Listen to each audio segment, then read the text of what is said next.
Dangerous illness of Mr. Müller's daughter.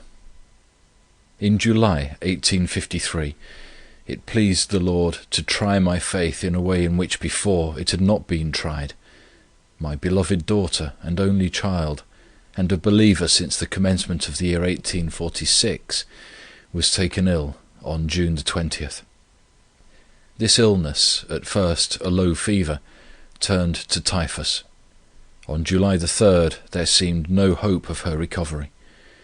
Now was the trial of faith. But faith triumphed. My beloved wife and I were enabled to give her up into the hands of the Lord. He sustained us both exceedingly. But I will only speak about myself. Though my only and beloved child was brought near the grave, yet was my soul in perfect peace, satisfied with the will of my Heavenly Father, being assured that He would only do that for her and her parents, which in the end would be the best.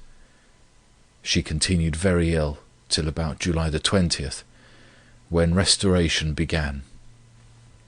On August the 18th, she was so far restored that she could be removed to Clevedon for change of air, though exceedingly weak.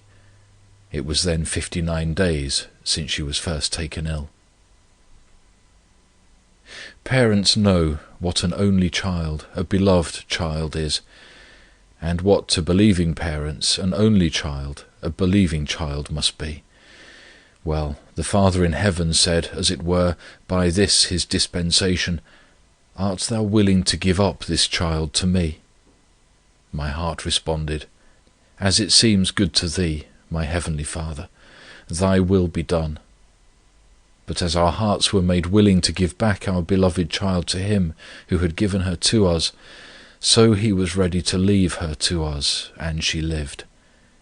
Delight thyself also in the Lord, and He shall give thee the desires of thy heart. Psalm 37, verse 4. The desires of my heart were to retain the beloved daughter, if it were the will of God.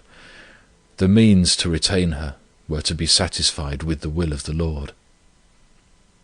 Of all the trials of faith that as yet I've had to pass through, this was the greatest, and by God's abundant mercy, I own it to His praise, I was enabled to delight myself in the will of God, for I felt perfectly sure that if the Lord took this beloved daughter, it would be best for her parents, best for herself, and more for the glory of God than if she lived.